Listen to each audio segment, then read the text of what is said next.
Today we're talking about friends. Do you have any?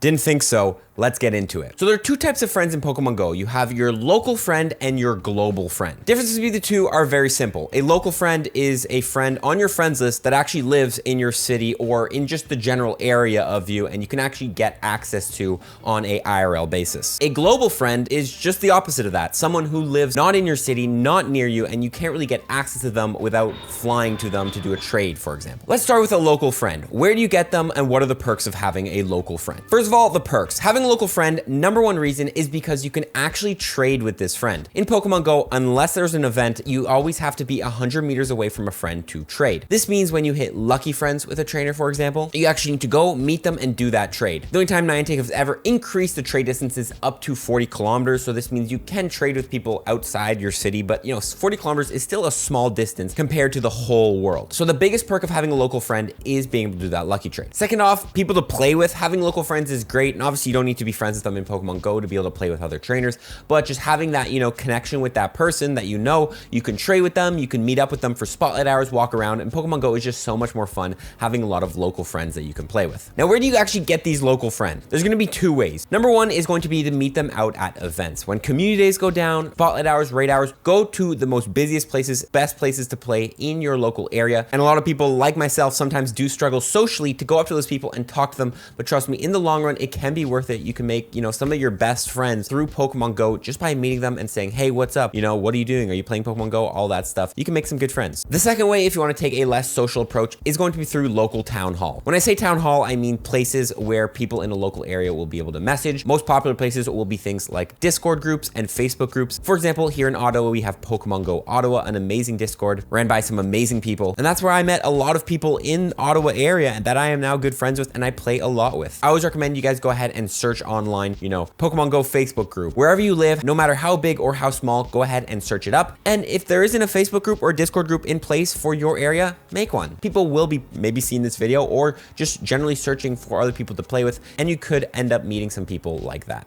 Okay, number two, global friends. Number one reason to have global friends is going to be for remote raiding. That is kind of the biggest aspect of it. The only reason I would really add someone in Berlin compared to here in Ottawa is so they can send me remote raid invites from Berlin. Both friends from Ottawa and Berlin are both going to send me gifts. So before there was clearly an advantage to having the local friends, but now with the introduction of remote raiding, you can raid pretty much any time as long as you have global friends. For example, if you have friends over there in Australia and New Zealand and those earlier time zones, sometimes you can get invites to the new raid boss before it even comes out in your local area. Remote raiding has changed the games for having global friends and is one of the best reasons to have them. The number two reason to have global friends is going to be because of 7-kilometer eggs. With the introduction of 7-kilometer eggs, which was actually a while ago, since 7-kilometer eggs are received through gifts, this allows you to get distance Pokemon through gifts. For example, if a global friend or someone in Australia sends me a gift and I get a 7-kilometer egg, and then I go ahead and hatch that 7-kilometer egg that I got from that gift, that Pokemon will natively be from Australia, which means that Pokemon is actually considered a distance Pokemon. The perks of having distance Pokemon is that you can actually trade them away and get guaranteed XL candies because that Pokemon was caught so far away. Okay, now where do you get global friends? Global friends are some of the easiest friends to get. There are so many Pokemon Go Discords, which I will link below, in which they have friend channels in there with thousands of friend codes, and you can pretty much add people all over the world. You can even post on apps like Twitter, which is a very popular place to go ahead and drop your friend code and get a lot of people to add you. And also, YouTube comments. I generally like to turn off my comments in my videos just so people are not really adding people through my comments because it's not the best way to get friends. It is still a method to go for. If you want global friends, you really just got to join one of these Discords, go to those friend channels, go on Twitter, post your code, tell people to add you, tell them what you're looking for. Are you looking for active raiders,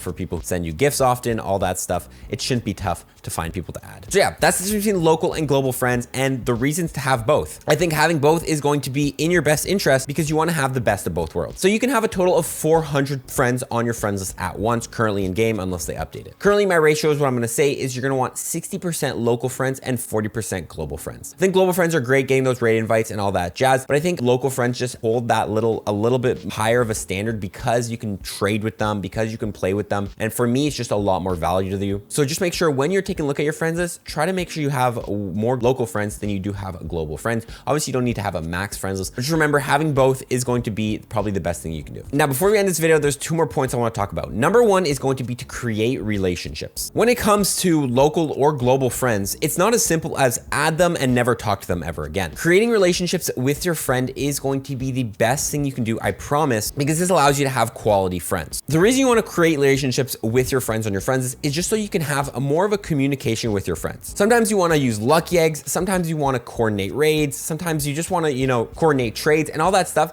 And having that relationship with your friend in which you guys have that open communication and you guys can talk to each other, say, hey, you want a raid invite? Oh, you want to coordinate lucky egg? All that stuff is like the best really way you could go about this. Always urge you guys, when you add people on Discord, when you add people through Twitter, when you add people through any method, if you meet them in real life, always try to exchange contacts so you can have that communication with your friend. It makes a world of difference being able to communicate directly with your friend and talk to them, and potentially allows you to arrange meetups in the future. Final thing I'm going to say is don't stress too much about your friends list. Pokemon Go hasn't done a great job of allowing us to just have easier time and more quality of life updates in managing your friends list. When you have 400 friends on your friends list and you can only send up to 100 gifts a day, I believe it is, and you want to make sure everyone gets their gifts, you want to make sure you open everyone's gifts, that's just ridiculous. If you create that relationship with your friends list, they're not going to care too much when you do not send them a gift or if you miss out on a raid invite and all that stuff. So that's another perk of having quality friends, but also just, it's a game, right? Don't stress it. It's kind of Niantic's fault in which they